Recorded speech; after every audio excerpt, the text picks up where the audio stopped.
All right, finally. I've been waiting for this moment for a while now. Wanted to put something on display, make a quick little video about it, something I've been working on that I am excited to refine further. So we'll open up Assetto Corsa here. Access is denied, and we're gonna drive a very special car, the Formula Alpha 2026.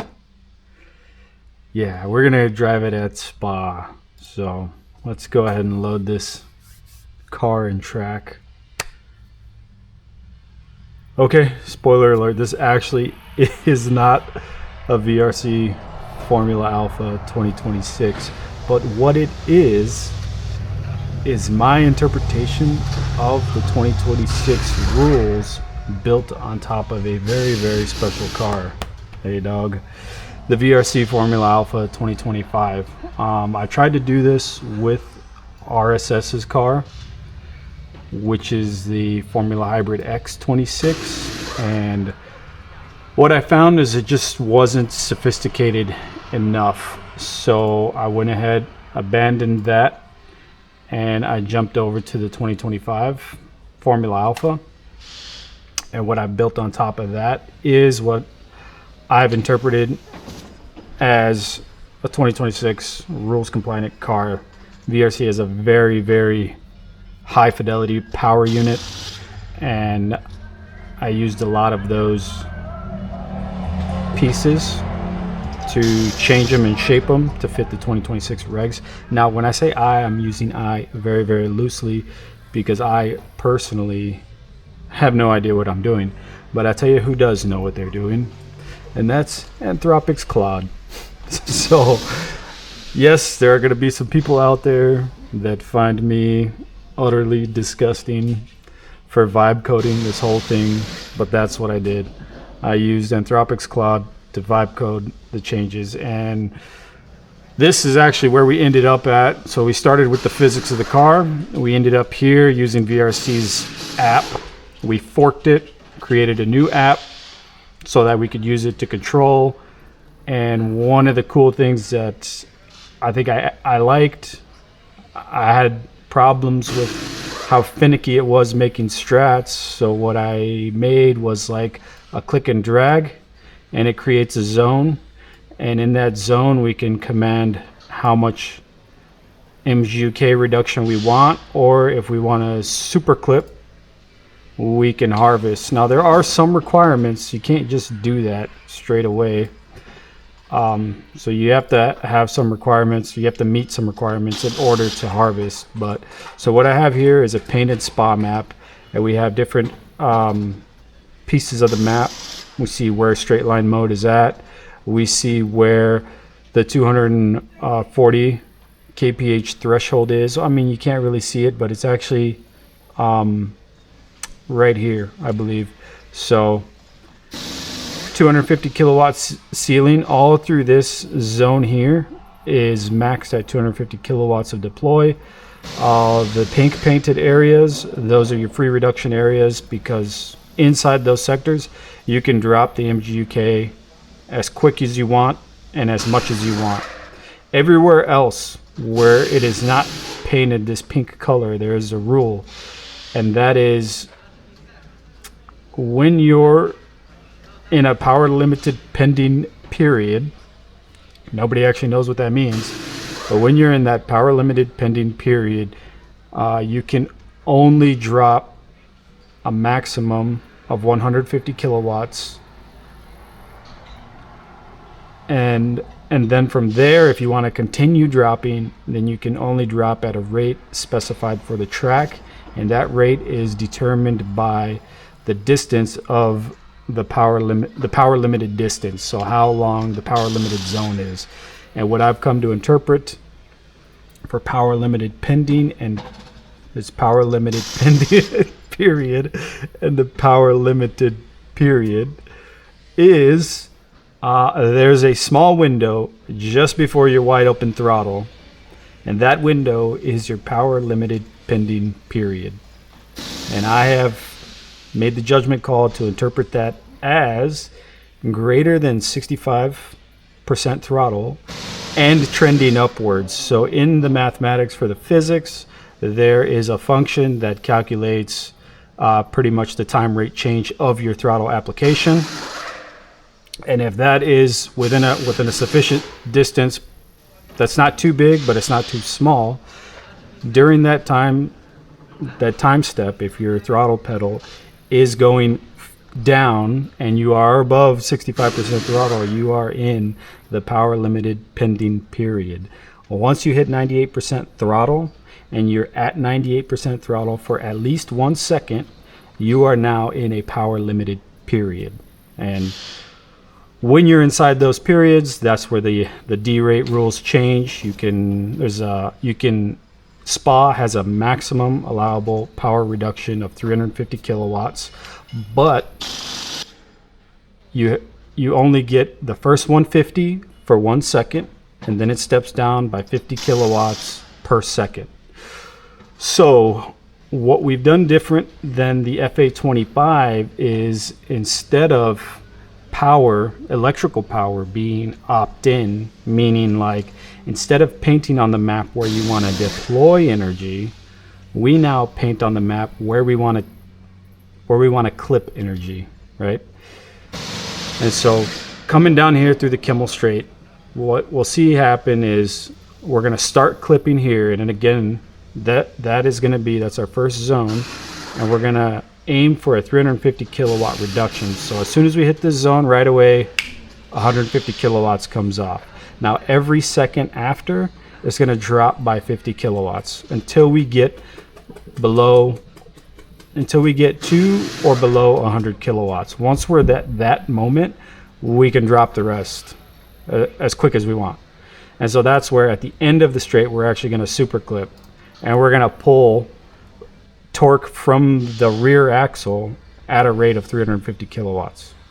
Again, this is just my interpretation. I don't know how accurate this is. I did a couple of healthy scrum sessions with Anthropic's Claude just to kind of reason through the rules, read everything over and over and over.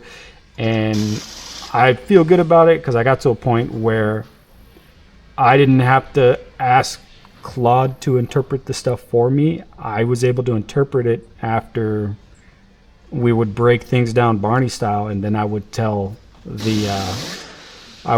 Claude, okay, this is what I think it means, and I would ask it to either agree or disagree. And then once we found a happy medium, that's where we ended up at. So we're going to super clip into the braking zone to Lacombe. And through here, see, we've already took out all that power, and now we're stuck with it. Once you take power away in any of these zones out here that are not painted blue, you're stuck with that rate. The only time you can go back to 350 kilowatts is when you're in a reset zone, and then you may reset your power demand. Otherwise, throughout all these other sections, you cannot reset your power demand. So what we're actually going to do is we're going to skip this reset zone because we don't actually want to deploy. We just burned all our energy here. We harvested some. We're going to harvest all the way through here. And then we're going to super clip a bit. So we're going to take torque from the rear axle through Pouhon. And right at the end of Pouhon, we're still in the reset sector. That's where we're going to reset our power demand. So we'll get our 350 back. And we're going to come through here, and in the Fania chicane, this is sweet. They've made this a free reduction zone. So actually in the Fania chicane, what we're going to do is we're going to request 50 kilowatts from the rear axle. So through this little chicane here, since it's a free reduction, we're actually going to harvest a bit while we're on throttle. And when we come back out, since we haven't actually commanded a reduction out here, we'll be back at 350. We'll carry the 350 kilowatts through this, and then boom, we're going to start to derate. And we're going to derate all the way through here. We're going to skip this reset zone, do a little super clip harvest. We're going to skip this reset zone, do a little harvest, and we're going to carry that penalty all the way through here until we get to Eau Rouge, where we'll reset and then blast down the Kimmel Straight. So I tried to explain that as quick as I can. Again, I can't stress it enough. These are just my interpretations of the rules. This could be way off. It could be close. I have no idea. But I like this. I got to experience Spa in all its glory and all the complaints that the drivers had. I am a masochist, so I wanted to put myself through some pain and experience Spa as they do. Let's do some laps quick. All right, so let's fire it up.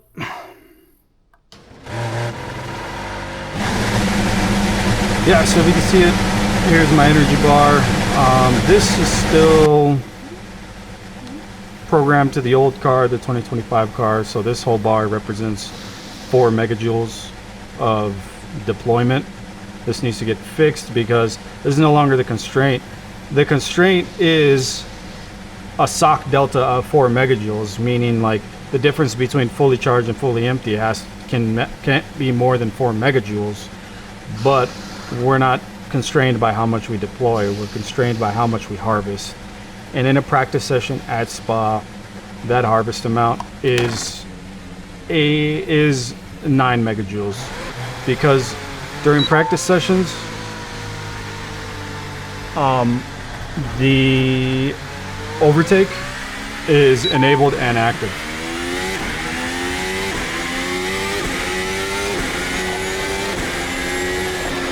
I'm going to put the car in recharge mode 1 just while we do our out lap.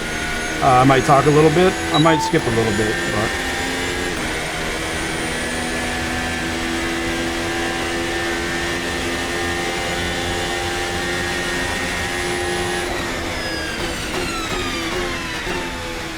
so I got a decent distance with the car.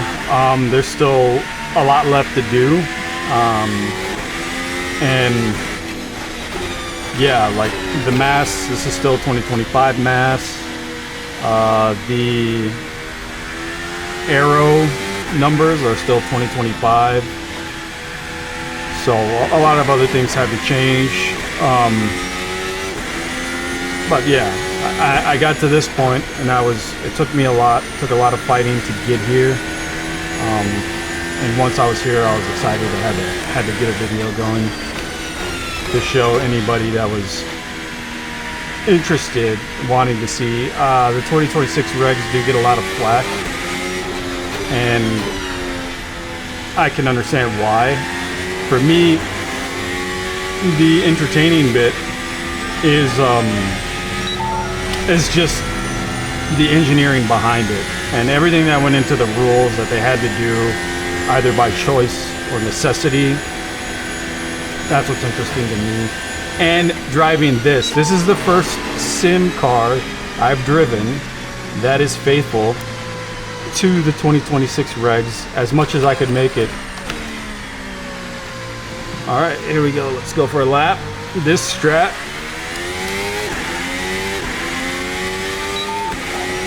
that I've made it as a race strat, so it's not necessarily a quali strat.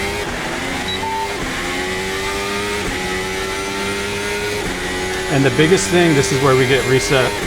The biggest thing with the race strat is that by the end of the lap, you want to have your 4 megajoule buffer filled. So throughout the lap, you're going to deploy and you're going to harvest. And by the time you get back, you want to have that 4 megajoule buffer filled all the way up again. And throughout the race, you're just managing that buffer.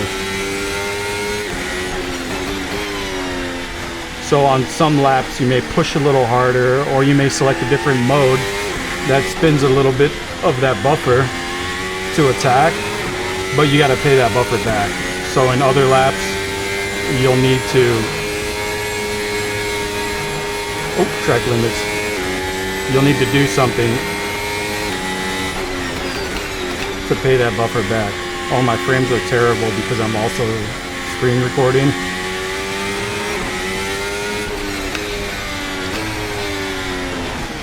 and I'm buns.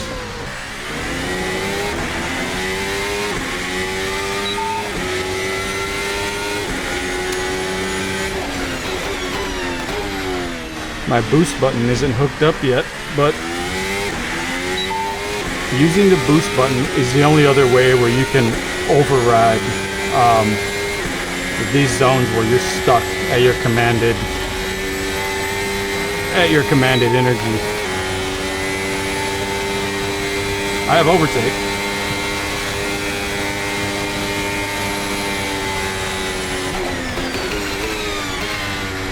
Overtake just raises the ceiling.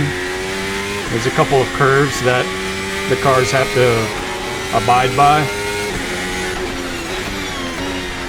And when you get overtake, you just can deploy 350 to a higher ceiling.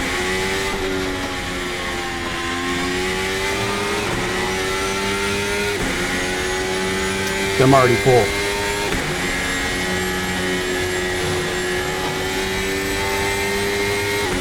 Okay, let's push it in here.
Spent too much energy, my battery went dead.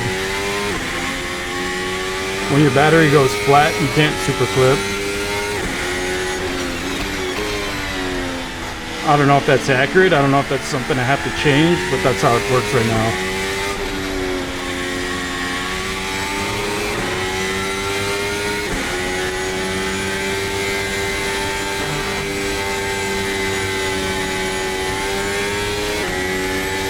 I want to shorten that zone right there.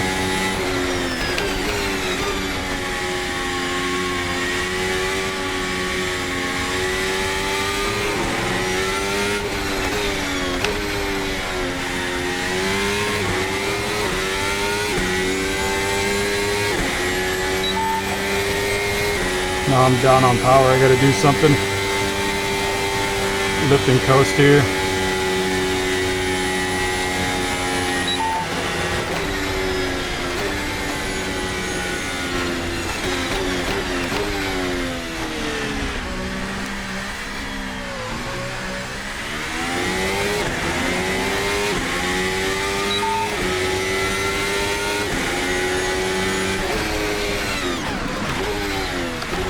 Oof, lock the rear.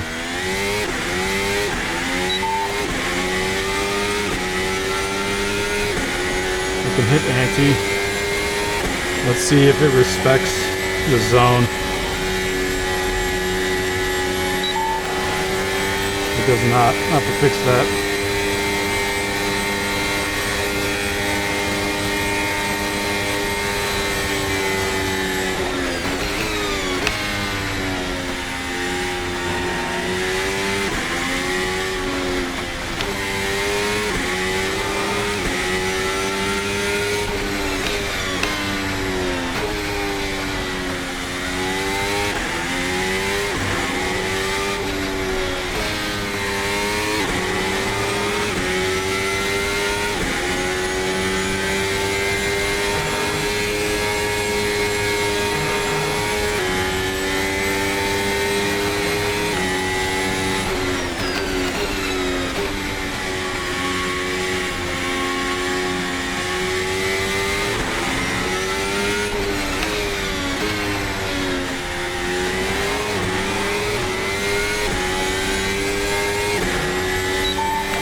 All right, well there you go. Some laps around Spa and race.